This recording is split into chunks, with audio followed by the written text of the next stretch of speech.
Welcome back to another episode of the Startup Therapy Podcast. This is Ryan Rutan, joined as always by Will Schroeder, my friend and the founder and CEO of startups.com.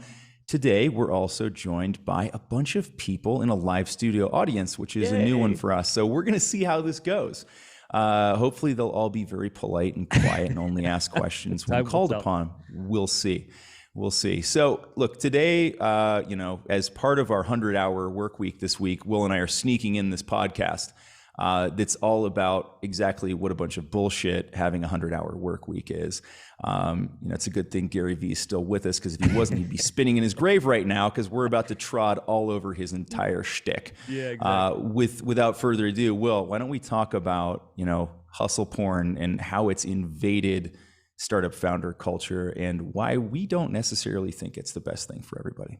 It's literally my entire Twitter feed at this point. My entire Twitter feed is everybody telling me how much they're crushing it and how many hours they're working and how their company is working so hard, which is great. Like, I dig it. Yes. Like, I dig people working hard, and I appreciate it. I've done the 100-hour weeks. Ryan, you have too.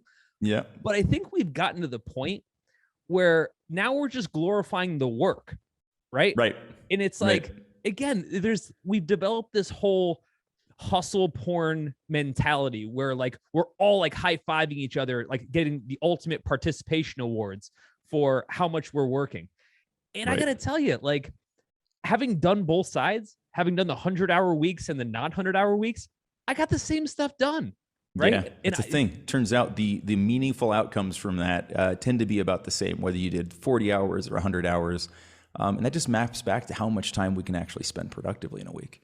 All right, so before we get into this next topic, I just want to let you know what we talk about here is like 1% of the conversation. Really, this conversation is going on all day long online at groups.startups.com, where Ryan and I pretty much talk endlessly with founders about every one of these topics. So if by the end of this discussion, you like the topic and you want to dig into it a little bit more with Ryan and I, just head to groups.startups.com and we'll pick it up from there. It's a lot of things. I think one, it sets the wrong tone, because a lot of this comes from the founders, right? Yes. And I think that's part of the problem. The founders set this tone that we've got to, kill ourselves and work so hard. And this isn't about hard work. Yeah. It's about this excessive nuance of hard work, right? That it's Elon Musk telling all his people that we have to work, nights and weekends forever in order to make this company successful. And it's like, look, there's a time and a place to buckle up, right? Like there is, right? Yep. We've definitely pulled our share of overnighters, even post-enlightenment around this, right? But those are few and far between. Yeah. The thing that bothers me though, Ryan, is like, I hear these entrepreneurs talking about how they're killing it and all these things. And I'm like, dude, what did you actually get done? I mean, I understand the work part, but like your startup is no further ahead. And and I think we've just gotten into this goofy celebration of the effort. And like I said, it feels like this weird, like reminiscent participation award. Like, I showed up and therefore I should be rewarded. And it's like, that's not what this is about. If you're spending 100 hours a week and you still can't get shit done, there's something wrong with your week. Right? Yeah, like, that's exactly. not okay. You know what I mean? For sure. Yeah. And again, like, I think in the absence of having other amazing things to talk about, as we've talked about on numerous other podcasts, this is a marathon, right? What's not really fun to watch? All of the marathon, right? I enjoy watching people run across the finish line. That's cool. But like, watching all of the marathon isn't necessarily that exciting for third-party viewers, right? So there is this desire to be able to share what we're going through and to have people have some understanding. And I think that one of the challenges, one of the places this comes from for a lot of founders, is that in absence of this, they don't have much else to talk about that other people can relate to, right? We've stumbled across this in a number of ways, Will, where we just don't see founders sharing meaningful stuff in their social media, for example, because most of it's irrelevant to their social circle, right? Outside of the other people who are in fact founders, there just isn't a lot for people to glom onto there and say, oh, I get this, right? These tiny little, seemingly meaningless milestones to anybody outside the business are really impactful to us as founders, but they don't make for good social snippets, right? So the one thing that other people can relate to is this total input of time, right? Oh, wow, you're working 100 hours a week. The one that I usually get feedback on this is like, when I say stuff like that, people are like, am I supposed to feel sorry for you? This is a self-inflicted wound, Ryan. You chose this path, right? The same thing we get all the time as founders whenever we talk about how difficult our lives are. They're like, but you picked this, right? You chose this life. Yeah, yes and no. This life chose me. Nothing I can do about it. Well, look, Ryan, from my standpoint, here's where I start. And I think this is where a lot of folks kind of, where this argument breaks down, or a lot of folks go the wrong direction. The idea is, if I'm working nights and weekends, I must be super dedicated, right? And therefore I should be applauded. My investors should be excited because I'm working all these hours, right? My employees should be inspired because, we're working all these hours. And right. At a high level, that makes sense. Who doesn't love dedication? Here's where it breaks. Yeah. It breaks because the moment someone steps in and says, okay, show me the work. Show me what 100 hours looks like for you. Show me every hour. Let's throw it on a spreadsheet and let's look at every hour you spent. Here's a couple things that never hold up. I know this because I did it to myself for years. Yep. I can tell you firsthand, it didn't hold up. It is impossible to have 100 hours, or whatever your hours are, it could be 80 hours, whatever, of nonstop output, right? Yep. You can have input. You spent time doing shit, but the output where stuff comes out the other side and you actually have productivity to show for it is so rare. I'll give you an example. I have, on a good day, 2 to 3 hours of actual true output, time where I sit down and I get something meaningful done on a good day, right? Yeah. And, Ryan, you've worked with me for a long time. Like I'm a pretty high output person. Yep. But then you got to ask yourself, I spend 12 hours a day, right? I wake up at 5 a.m. Today, woke up at 3:45, but that's a different story. Yes, you did. Which, by the way, in my time zone is 1:35. So the Slack messages are not all that welcome. Sorry about that. I'm going to throw that out there. I'm not bragging about it. I just couldn't sleep. But I put in 12 hours a day, right? But I don't have to, which is to say, if I were to break down, and I want to go into this.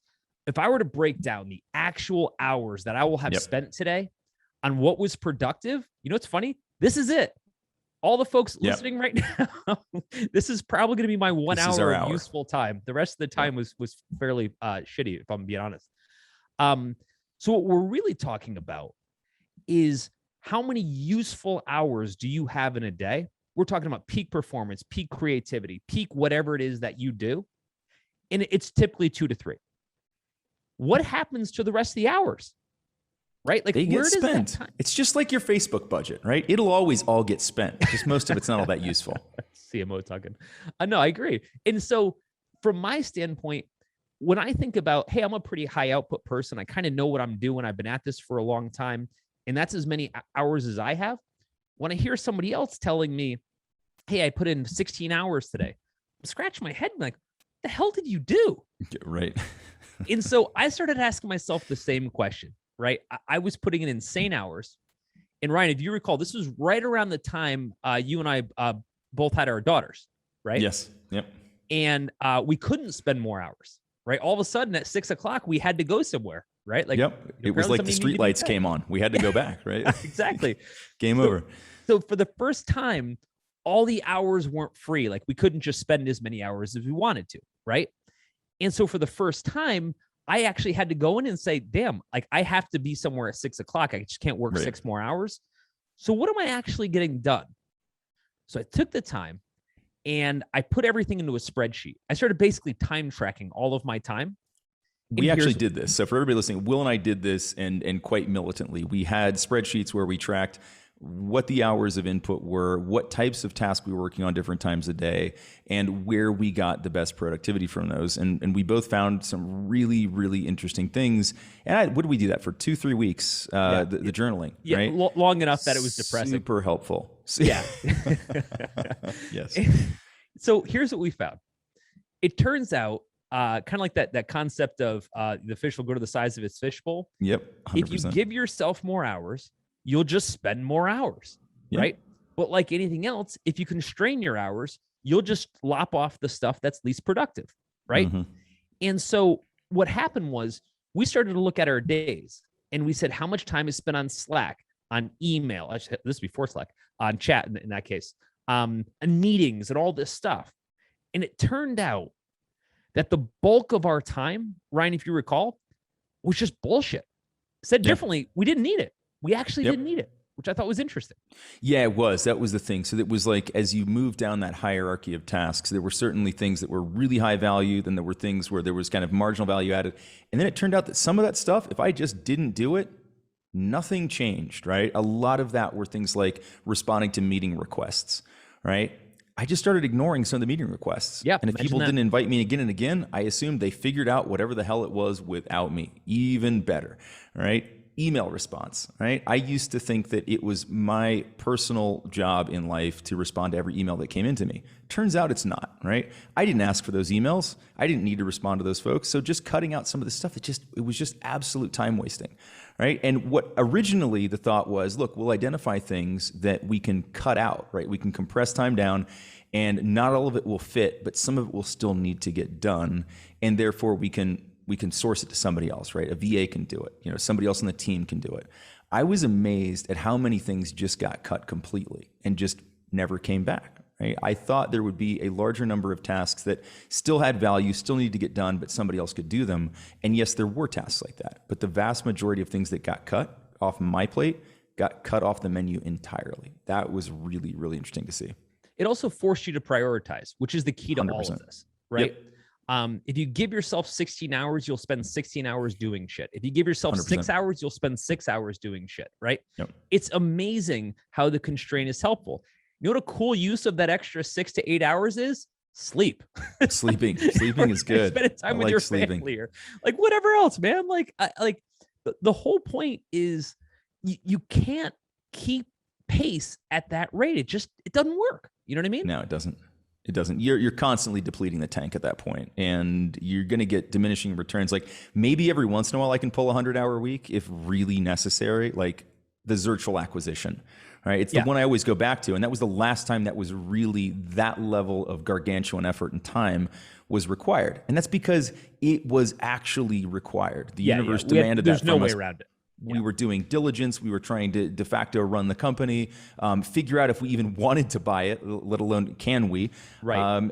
And we've talked about that before, so I don't need to go into details. But that was really the last time I can remember that level of output was required, right? It's not the last time I did it, but it was the last time where I look back and go, there wasn't a way around that. There wasn't a way around that to get the same outcome that we got, right? We could have just slept that week and we wouldn't have Zirtual, and Zirtual wouldn't exist. A lot of people would have lost their jobs. A lot of people would have lost their assistants. Agreed. Yeah, so there were consequences to that. I think that's the other thing that's really important to look at here is what are the consequences to not spending that time? And in most cases, like we found through the journaling and through the charting of that time, there weren't severe consequences for not doing that stuff. There are times where there will be.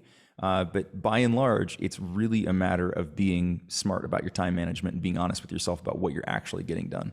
You bet. And so now when folks are saying, hey, I'm overloaded or I'm working all these hours, et cetera, and this is a management thing, our response is why? Like what specific? And it's not us trying to put them in a negative light. It's quite literally like, let's sit down, let's chart out the time, and let's double check that where you're spending your time either can't be done more efficiently, or by the way, doesn't necessarily need to be done the way you're doing it, or lo and behold, shouldn't be done at all. Shouldn't be done at all. Yep. Like if you're spending 6 hours a day on a task that's keeping you up at night, and we can find a better way to do that, like holy cow, let's get it out of there. I think as managers, we should be reducing as much of people's time as possible, right? Not just like loading them up with tasks. And I think that mentality starts to build. It does. I think it's a matter of prioritization and then reprioritization. One of the things I'll find is that when we dig into, I have people do work journaling fairly frequently, right? Just to be able to understand where are they spending their time. Are they having trouble with the prioritization, or do they need me to reprioritize things for them? And it will often come to light that the reason that they're out of time is that they haven't shifted their priorities with the shifting priorities in the organization. And this is way more of an issue in a startup company than in a corporate environment, for example, or a small business, because our priorities shift so often. And even, as the teams start to grow, there's things changing all the time. People are being assigned new tasks. We're trying something new. They're wearing a different hat. They're getting that, lateral exposure to something they haven't done before. And as such, they stuck with whatever prioritization was laid out for them to begin with, or whatever they determined was most important. And when you dig back into it, it's like, well, this isn't really that important anymore, or you don't need to be spending as much time on this as you did originally when this was a strategic initiative. Now it's just tactical getting shit done, right? So now that we're at the execution level, could somebody else execute it? Can we build something to make execution easier? Can we buy something off the shelf that'll get this done? And oftentimes, and this isn't insignificant, and we're not like talking about like fine tuning optimization. We've gone in, you and I recently, Will, and gone in and found like 20 hours in people's work weeks where it's like, we can do away with that. So you now have 20 hours to reprioritize on things that we find more important. And those are not insignificant gains. That's half of somebody's week back on the table for new work to get done. So all of a sudden, we changed the mentality within our org from look how many hours I'm working to look how much I'm getting done in fewer hours. I think one of the things we did, whether we intended to or not, was we made everybody go home at 6 o'clock. Actually, I take that back.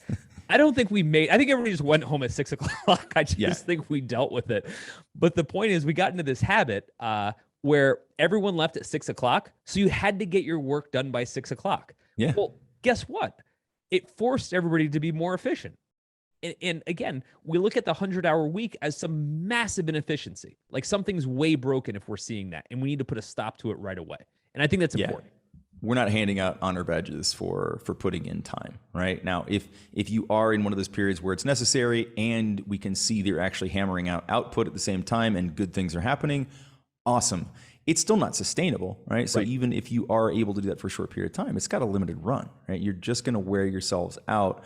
I think everybody listening to this, if you've been a founder for more than a couple of weeks, you've probably tasted some burnout, right? Yeah, and of course. This is where it comes from. It's just running ourselves ragged without purpose. And the flip side of this is, not only is it deleterious and short-lived, it can often lead to lower quality output, right? So you may be putting in 100 hours and actually still getting less done than you would if you were putting in 34 hours, 30 to 40 hours of quality output, right? So when you abuse yourself, your work product will suffer, right? And particularly as founders, where a lot of this is really, really high value targets that we're chasing down, really cerebral work.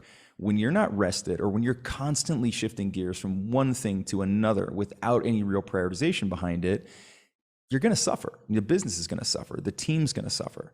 And you touched on this before, Will, but I think it really is important.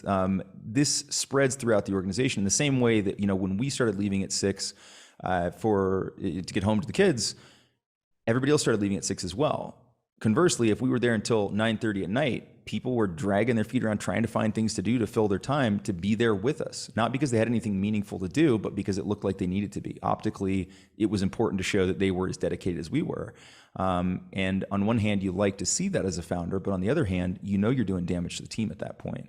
And so we have to be really, really aware that we are the pace car for all of this stuff, and that people will suffer needlessly if we're not careful about the tone that we set for the organization.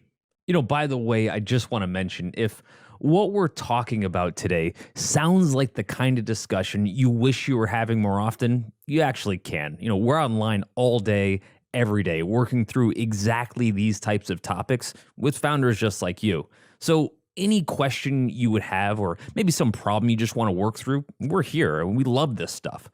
And we're easy to find. Head over to groups.startups.com and let's just start talking. Well, actually, let's stick with that though.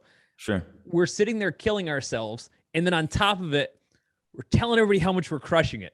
Right. And this kills me, because I've met a million founders that all have said they're crushing it, and they're very rarely crushing it. Right. Like, and I'm not knocking the founder. What I'm saying is they're not crushing it in the way they're supposed to. What they should be saying is that we're making profit, we're increasing the value of the enterprise.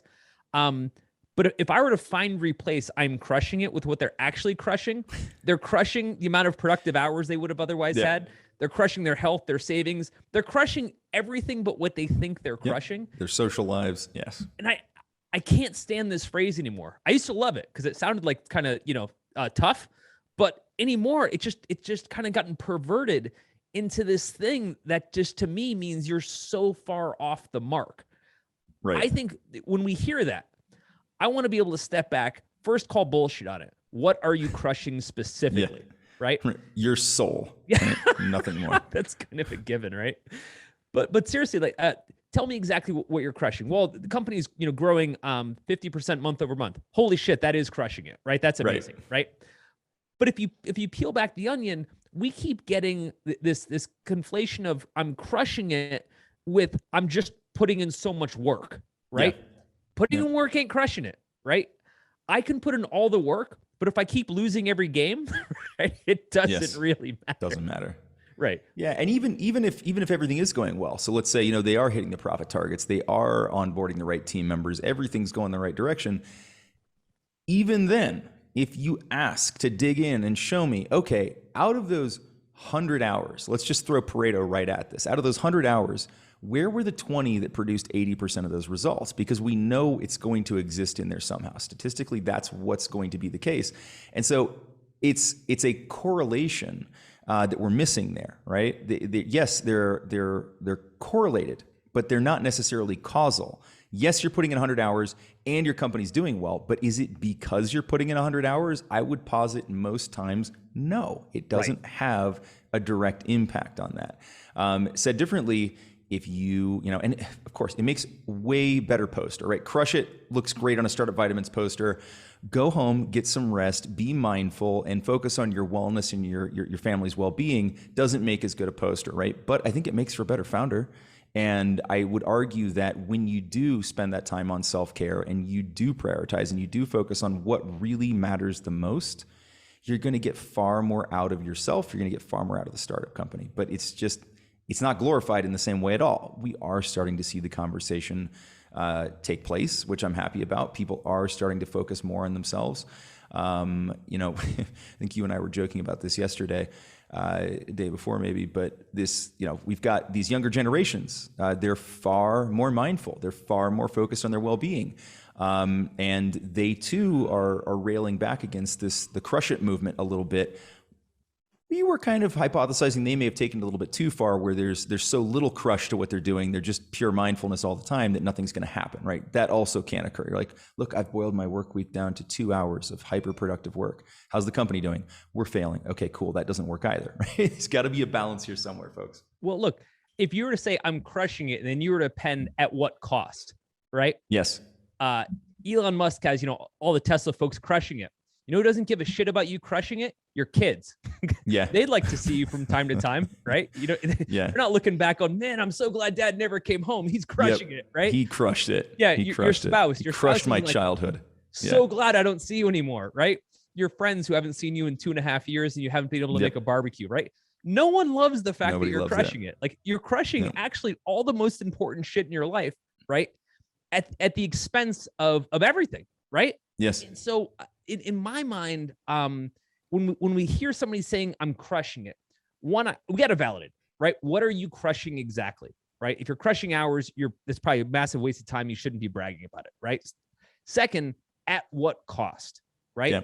Because whenever I see people get into this mentality of bragging about the work, they also want validation, right? Hey, I worked really hard, and I want to be high-fived for it. I'm not posting it on Twitter for any other reason. But that's an important point, though. We'll stick there for a second, because I think there's two things there, right? They're looking for validation, and you've kind of touched on this before, but I'm going to call it out more specifically. I think in a lot of ways it's a call for help, right? It's them saying, I don't have anything more specific to talk about. There isn't there isn't a piece of this output that matters more to me.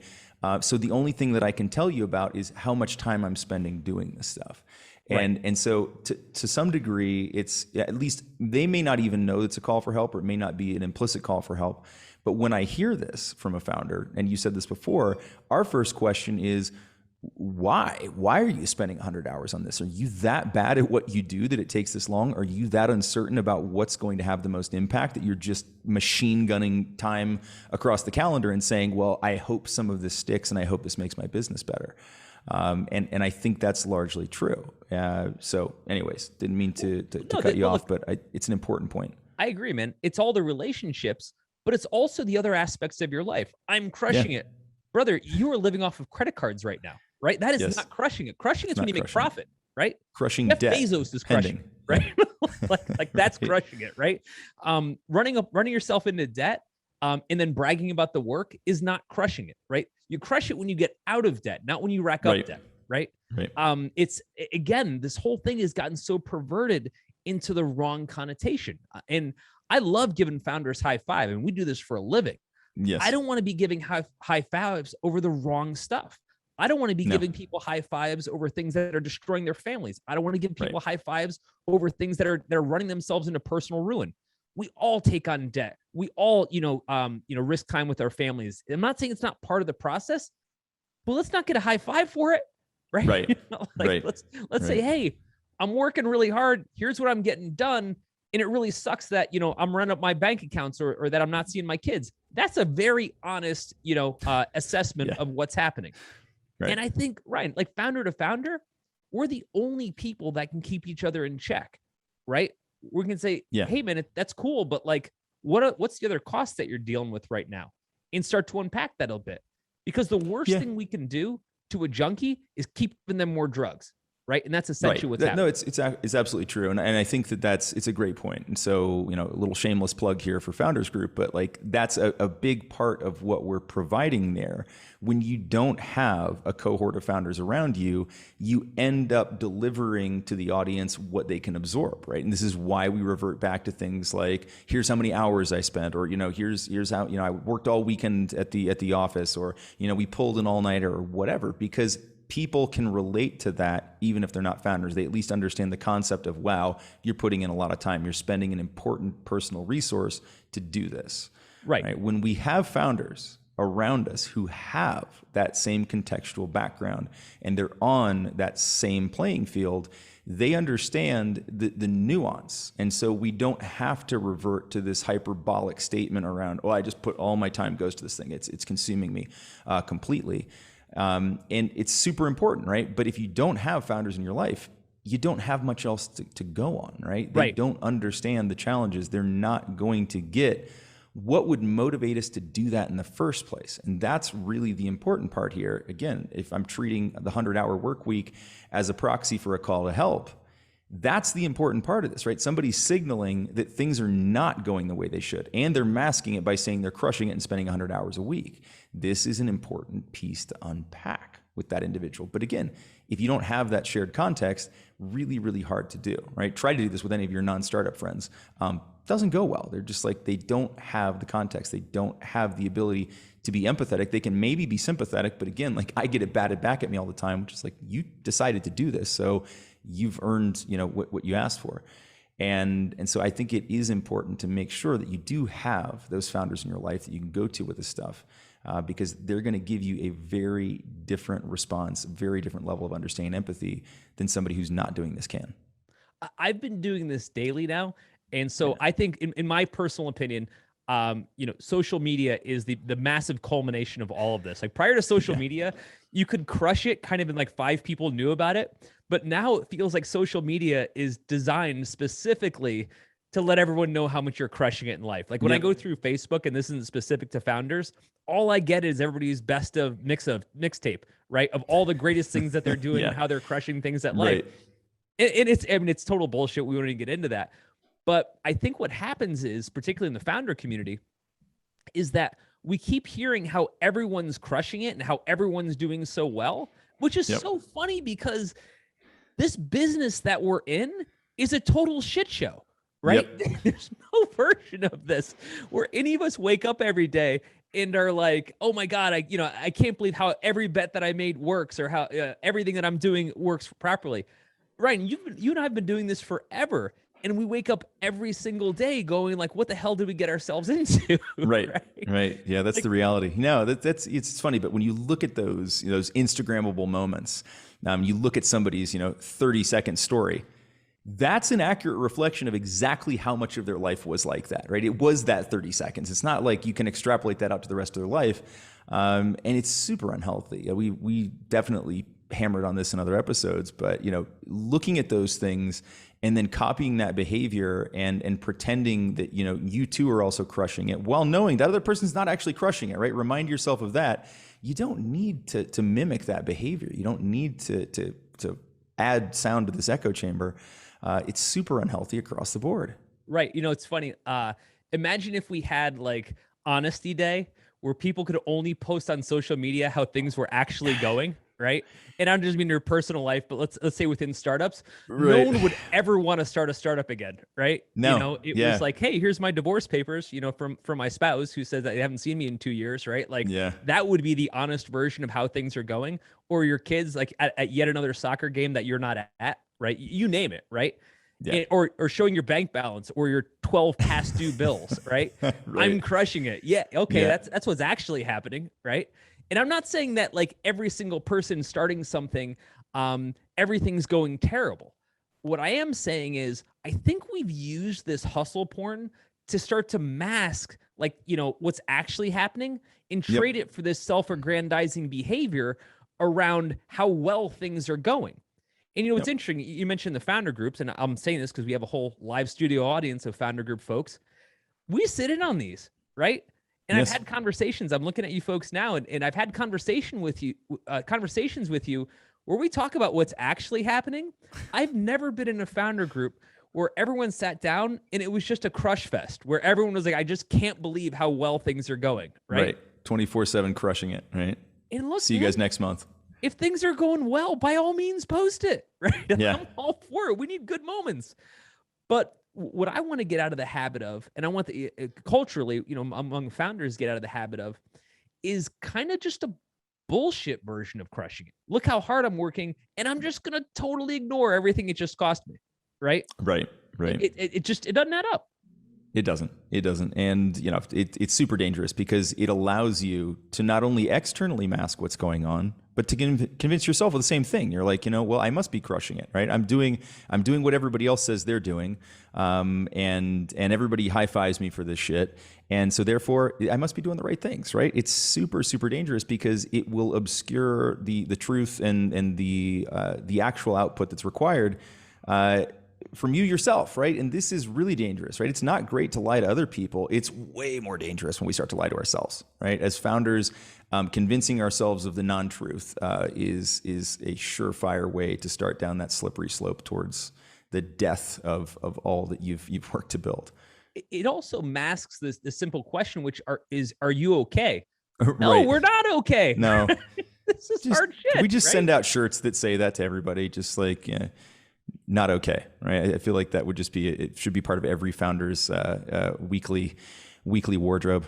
Well, I mean, but again, and so we're talking a lot of, you know, externality. When we talk Yep. internal to the company, right? Yeah. I think there's also a challenge there. I think when we're talking about, oh my God, you know, how we push so hard as a team and we work so much, we're here on the weekends, thanks for your dedication.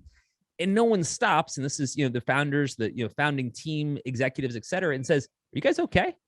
Right? Yeah. Like, hey, you know, like I understand how much we took away from you. How can we give some back? That needs to be a conversation that we're having, right? Yes. Where we're actually looking out and saying, hey, that's fine when we push extra hard, we push into the red, but we got to put it back, right? For ourselves, for our team, for the people around us, you know, in our lives. And I'd love to see that part of the conversation. Like that would be amazing because I think that would give people more balance and more perspective. For sure. All right. So let's get closer to putting a bow on this. Let's talk about who's not crushing it or not talking about crushing it, right? Tends to be the people who are actually getting shit done, right? Yeah. Like the people who aren't shouting, I'm crushing it, to the masses are the ones who are actually getting things done, right? If you're busy and you're satisfied with your output and things are going the right direction, you tend to spend less time trumpeting it, right? Right. And I think there's a lot to be taken away from that. I got called out on that. So 2007, we'd raised money for this company called Afford It. And one of my investors, one of like the seed investors, was a guy named Cameron Porzanjani. And Cameron had sold Price Grabber for like $350 million back in the day. It was one of LA's like early hits. And I'm at some conference and I'm doing some talk about something startup-y. I don't remember what it was. And Cameron walks up to me and he's such a direct guy. And he said, what the F are you doing here? Right. And I'm like, huh? I'm at a conference. Like I'm giving like a keynote here. Right. He's like, why are you here? He's like, instead of telling everybody how great you're doing, you should be back at your office right now, actually doing it. And I didn't know how to respond. You weren't still on stage when that happened, were you? Like, that's incredibly honest and true. And normally nobody ever says that, right? They think it, but he had invested money with me. And he said as much. He's like, stop telling everybody how great you're doing and get back to the office and go do it. And I'll never forget that. Company went out of business, so it didn't work very well, but it was a really good If thought. only you hadn't gone and done that keynote, Will. Like that was probably the deciding moment. That was the beginning of Oh, the end. man. But to your right, to your point, what he was saying was, right, keep your head down, keep your mouth shut, go focus on the work, and the work will speak for itself, right? The people who spend all their time on social media telling you about the work or in the office telling you how much they're working are usually the people that aren't getting the work done, right? The people getting the work done are too busy to be talking about it, right? Their heads down, they're focused, etc. And if we are that person, if we are the self-aggrandizing person, me at the keynote, whatever, we need to shut the F up. Like Cameron's advice was 100% on, right? No, I think you nailed it before when you said that what we're really ending up doing then is focusing on the distractions rather than the inputs that are actually driving the outcomes. And we're doing ourselves absolutely no favors in that regard. Yeah, look, here's the way I look at it. I think we need to put an end to hustle porn, right? We literally need to put a bullet in this thing, right? We need honesty porn. We need transparency porn, where people start talking about what's actually happening, right? The work they're actually getting done, the outcomes they're having, the failures they're having, right? The costs, the sacrifices, etc., of how this thing is really going. Because what'll happen is when we start to do that, we'll start to build a circle where people start supporting each other and have an honest dialogue of what's actually happening. All right, so that was fun, but let's actually keep this conversation going. You've heard what we think about this, but Ryan and I would really like to hear what you think. And we're online like all day long, pretty much talking about every startup topic you could think of, from fundraising to customer acquisition to just really how to get all of this crazy startup stuff out of your head. And there's tons of other founders just like you. They're weighing in on these topics, so you'll get a chance to just hang out and meet some really smart founders. We're also super, super easy to find. You head over to groups.startups.com and let Ryan and I hear what's on your mind. Let's get to know each other a little bit, and let's just start having more of these conversations.